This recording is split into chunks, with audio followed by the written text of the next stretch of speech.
Subscribe कीजिए मेरे channel को और प्रेस कीजिए बेल बटन ताकि आप मेरी आने वाली वीडियो देख सकें।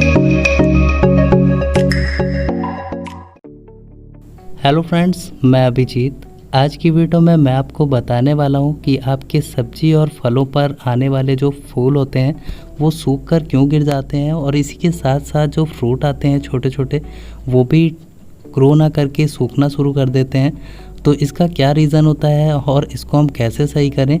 और हमारे प्लांट पे बहुत सारे फ्रूट हैं, जैसा कि आप देख सकते हैं मैंने इन सभी को गमले में लगा रखा है और आप देख सकते हैं इनकी फ्रूटिंग बहुत अच्छी है और आपको बहुत सारे इनमें फ्रूट दिखाई देंगे।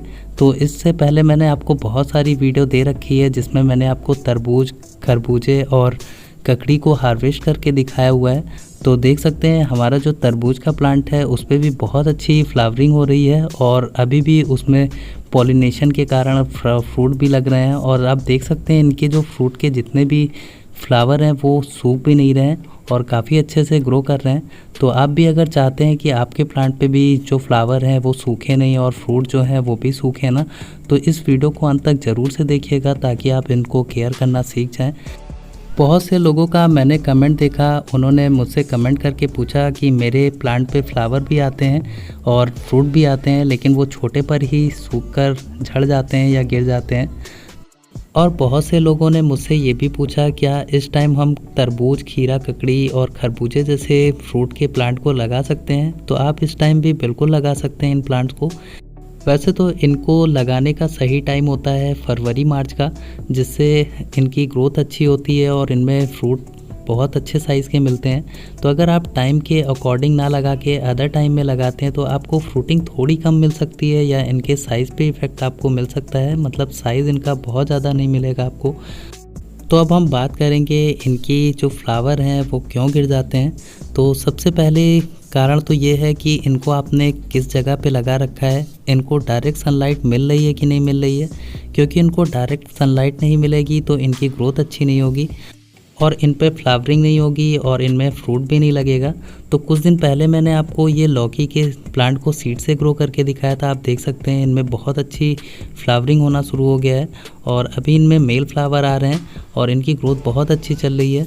तो आप देख सकते हैं इनको मैंने डायरेक्ट सनलाइट वाली जगह पे रखा है। लेकिन आप ध्यान रखिए कि अगर आपका प्लांट बहुत ज़्यादा सनलाइट में है, जैसे 12 बजे के बाद की इनको धूप बहुत सीधी पड़ रही है, तो इनके लिए या तो आप इनके लिए कोई शेड का व्यवस्था करिए, जैसे कि ग्रीन नेट होता है उसको आप लगा सकते हैं जिससे इनकी ग्रोथ अच्छी होगी। तो आप देख सकते हैं इनकी जो मिट्टी है जब ड्राई होने लगे तो इनमें हल्की सी गोबर की खाद आपको डालना है। तो अभी मैं आपको डाल के दिखाऊंगा किस तरह से प्लांट में गोबर की खाद डालना है आपको, जिससे इनकी ग्रोथ अच्छी होगी, इनमें फ्रूट का साइज़ अच्छा मिलेगा आपको। तो आप देख सकते हैं मेरे जो प्लांट पे फ्लावर आ रहे हैं वो पूरी तरह से खिलने के बाद ही सूख रहे हैं, ना कि आधे बढ़ने के बाद सूख के गिरने लग रहे हैं। तो प्लांट पे अगर फ्लावर सही टाइम पे ग्रो करके ना बढ़े और उसमें पॉलिनेशन ना हो पाए तो हमारे प्लांट पे फीमेल फ्लावर नहीं आएगा, जिससे हमें फ्रूट नहीं मिलेगा।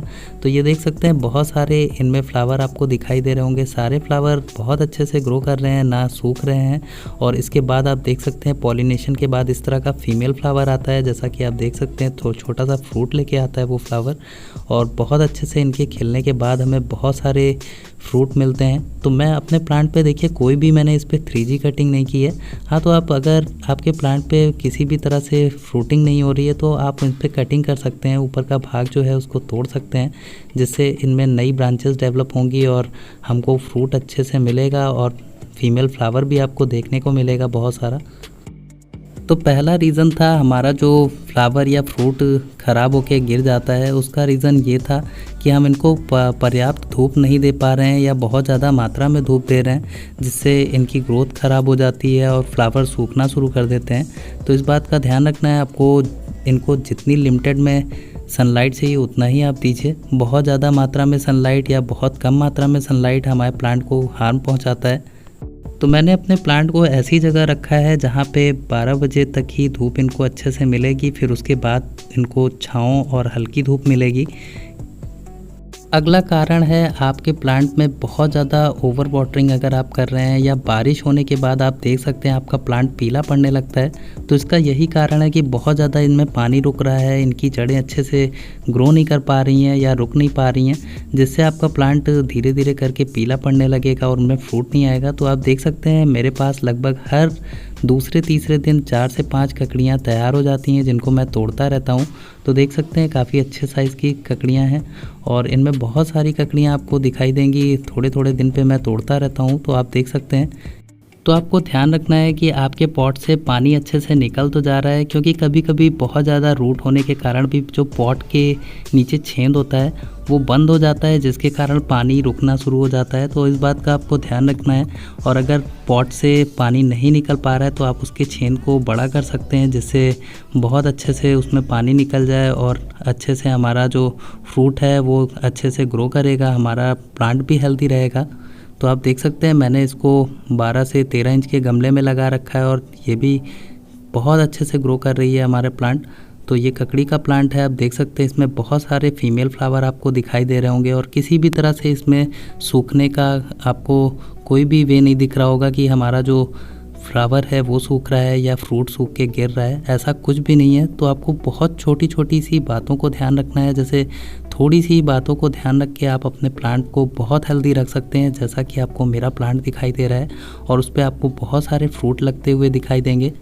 आप अपने सब्जी या फलों वाले प्लांट में बिल्कुल भी रासायनिक खाद का यूज़ मत करिए, आप जैविक खाद का ही यूज़ करिए, जिससे आपके प्लांट हेल्दी रहेंगे और ये स्वास्थ्य के लिए भी फ़ायदेमंद होता है। प्लांट की अच्छी ग्रोथ हो और उनके जो फ्लावर हैं वो गिरने से बचे रहें और उनमें फ्रूटिंग भी सही टाइम पे हो, तो उसके लिए आप महीने में एक बार लगभग इनमें फर्टिलाइज़र ज़रूर से दें।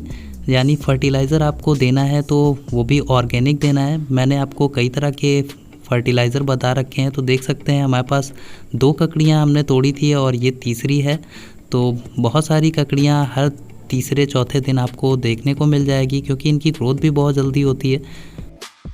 तो आप अपने प्लांट में ऑर्गेनिक फर्टिलाइज़र और ऑर्गेनिक पेस्टिसाइड का यूज़ करिए, जिससे आपको ये इस तरह के हेल्दी फ्रूट मिलेंगे जो कि हमारे स्वास्थ्य के लिए फ़ायदेमंद होते हैं। और देख सकते हैं इनका साइज़ कितना अच्छा है। अब जो अगला रीज़न है हमारे प्लांट पे फ्लावर के गिरने का और फ्रूट के ना बनने का, तो उसका ये रीज़न होता है कि हम जब इनमें पेस्टिसाइड का छिड़काव करते हैं तो हम इनके फ्लावर के ऊपर भी पेस्टिसाइड का छिड़काव कर देते हैं, जिससे इन पे पॉलिनेशन नहीं हो पाता है और जो फ्लावर है वो धीरे धीरे सूख के गिरना शुरू कर देता है। तो आपको नीम ऑयल का स्प्रे करना है। जैसा कि मैंने आपको बताया ये ऑर्गेनिक पेस्टिसाइड का काम करता है। तो नीम ऑयल आपके पास नहीं है तो आप नीम की पत्तियों को उबाल कर उनसे पेस्टिसाइड को तैयार कर सकते हैं। डिस्क्रिप्शन में आपको उन सभी चीज़ों का लिंक मिल जाएगा, ऑर्गेनिक पेस्टिसाइड और फर्टिलाइज़र कैसे तैयार करें। तो आपको ध्यान रखना है जब आपके प्लांट में फ्लावरिंग स्टार्ट हो जाए, यानी मेल फ्लावर आना शुरू हो जाए या फीमेल फ्लावर आ रहे हो, तो आप फ्लावर के ऊपर बिल्कुल भी पेस्टिसाइड का छिड़काव मत करिए। आप आराम से इनकी पत्तियों के ऊपर ही पेस्टिसाइड का छिड़काव करिए, जिससे इनके ऊपर इंसेक्ट नहीं लगेंगे और हमारा जो प्लांट है उसकी हेल्थ अच्छी रहेगी और जो फ्लावर है उसमें पॉलिनेशन हो पाएगा। क्योंकि अगर हम फ्लावर के ऊपर ही पेस्टिसाइड का छिड़काव कर देंगे तो बटरफ्लाई और मधुमक्खी जैसे जो जीव होते हैं हमारे प्लांट में पॉलिनेशन का काम करते हैं, तो वो नहीं हो पाएगा। तो इस बात का ध्यान रखना है। आप देख सकते हैं आपको मिट्टी कुछ इस तरह से ड्राई रखनी है, बहुत ज़्यादा नमी वाली मिट्टी नहीं होनी चाहिए।